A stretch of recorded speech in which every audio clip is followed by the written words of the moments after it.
गोरखपुर जिले के विकास के सफर में एक नया अध्याय जुड़ गया है। पीएम नरेंद्र मोदी ने गोरखपुर में एम्स अस्पताल और खाद्य कारखाने समेत कई परियोजनाओं का उद्घाटन कर पूर्वांचल को एक बार फिर से सौगात दी। 10,000 करोड़ रुपए की परियोजनाओं को पीएम मोदी ने देश को सौंपा। इसके साथ ही उन्होंने गोरखपुर से समाजवादी पार्टी पर जमकर निशाना साधा। बिना किसी का नाम लेते हुए पीएम मोदी ने गहरा तंज कसते हुए कहा कि लाल टोपी वाले यूपी के लिए रेड अलर्ट है, इन्हें सिर्फ लाल बत्ती के लिए सत्ता चाहिए। पीएम मोदी ने कहा कि इन्हें माफियाओं को छूट देने के लिए, जमीन कब्जाने के लिए और आतंकियों को जेल से छुड़ाने के लिए सरकार बनानी है। पूरा यूपी भली भांति जानता है कि लाल टोपी वालों को लाल बत्ती से मतलब रहा है। उनको आपके दुख तकलीफ से कोई लेना देना नहीं है। ये लाल टोपी वालों को सत्ता चाहिए।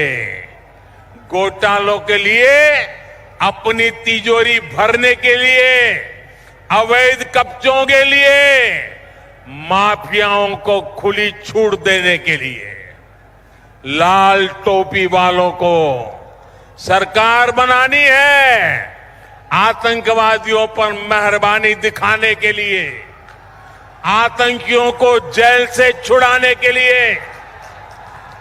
और इसलिए याद रखिए, लाल टोपी वाले यूपी के लिए रेड अलर्ट है, रेड अलर्ट। पीएम मोदी ने कहा कि यूपी का गन्ना किसान नहीं भूल सकता कि इससे पहले की सरकारों ने कैसे भुगतान के लिए उन्हें रुला दिया था। पहले की सरकारों में हमने वो दिन भी देखे जब अनाज होते हुए भी गरीबों को नहीं मिलता था। पीएम ने कहा कि हमारी सरकार ने गरीबों को राशन देने के लिए गोदाम खोल दिए। यूपी का गन्ना किसान नहीं भूल सकता है कि योगी जी के पहले की जो सरकार थी, उसने कैसे गन्ना किसानों को पैसे के भुगतान में रुला दिया था। किस्तों में जो पैसा मिलता था, उसमें भी महीनों का अंतर होता था। उत्तर प्रदेश में चीनी मिलों को लेकर कैसे कैसे खेल होते थे, क्या क्या घोटाले किए जाते थे, इससे पूर्वांचल और पूरे यूपी के लोग अच्छी तरह परिचित है। पहले की सरकारों के वो दिन भी देश ने देखे हैं जब अनाज होते हुए भी गरीबों को नहीं मिलता था। आज हमारी सरकार ने सरकारी गोदाम गरीबों के लिए खोल दिए हैं और योगी जी पूरी ताकत से हर घर अन्न पहुंचाने में जुटे हुए हैं। इसका लाभ यूपी के लगभग 15 करोड़ लोगों को हो रहा है। पीएम ने कहा कि पहले की सरकारों ने अपराधियों को संरक्षण देकर यूपी का नाम बदनाम कर दिया था। आज माफिया जेल में है और निवेशक दिल खोलकर यूपी में निवेश कर रहे हैं। यही डबल इंजन का डबल विकास है। इसीलिए डबल इंजन की सरकार पर यूपी को विश्वास है। पहले की सरकारों ने अपराधियों को संरक्षण देकर यूपी का नाम बदनाम कर दिया था। आज माफिया जेल में है और निवेशक दिल खोलकर यूपी में निवेश कर रहे हैं। यही डबल इंजन का डबल विकास है। इसलिए डबल इंजन की सरकार पर यूपी को विश्वास है। खाद्य संकट दूर करने के लिए सरकार के उपायों का भी पीएम मोदी ने जिक्र किया। उन्होंने कहा कि हमने खाद्य के संकट को रोकने के लिए 3 सूत्रीय रणनीति बनाई।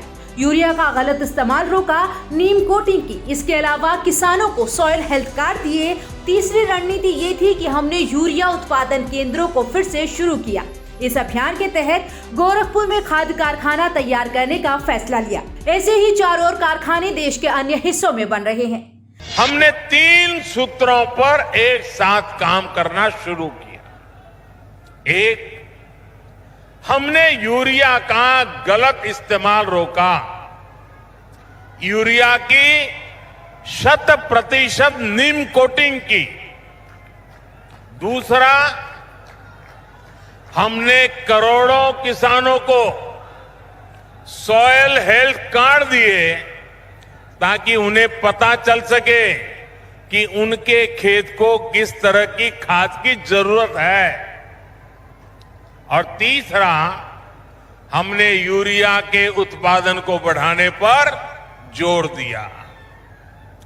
बंद पड़े फर्टिलाइजर प्लांट्स को फिर से खोलने पर हमने ताकत लगाई।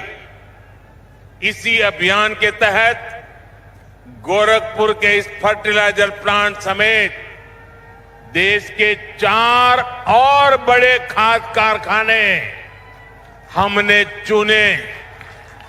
आज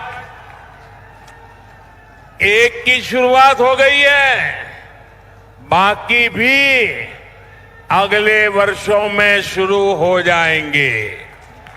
पीएम ने कहा कि ये कार्यक्रम उन लोगों को भी करारा जवाब दे रहा है जिन्हें टाइमिंग पर सवाल उठाने का बहुत शौक है। ऐसे प्रोजेक्ट्स के पीछे बरसों की मेहनत और दिन रात का परिश्रम होता है। ये लोग नहीं समझेंगे कि कोरोना काल में भी डबल इंजन की सरकार विकास में जुटी रही और काम रुकने नहीं दिया। आज का ये कार्यक्रम उन लोगों को भी करारा जवाब दे रहा है जिन्हें टाइमिंग पर सवाल उठाने का बहुत शौक है। जब ऐसे प्रोजेक्ट पूरे होते हैं तो उनके पीछे बरसों की मेहनत होती है, दिन रात का परिश्रम होता है। ये लोग कभी इस बात को नहीं समझेंगे कि कोरोना के इस संकट काल में भी डबल इंजन की सरकार विकास में जुटी रही, उसने काम रुकने नहीं दिया। योगी सरकार की तारीफ करते हुए पीएम ने कहा कि लंबे समय से गोरखपुर समेत बड़ा क्षेत्र सिर्फ एक मेडिकल कॉलेज के भरोसे चल रहा था। ऐसे में लोगों को इलाज के लिए बनारस या लखनऊ जाना पड़ता था। योगी सरकार ने इस क्षेत्र में जो काम किया उसकी चर्चा अब अंतर्राष्ट्रीय स्तर पर भी हो रही है।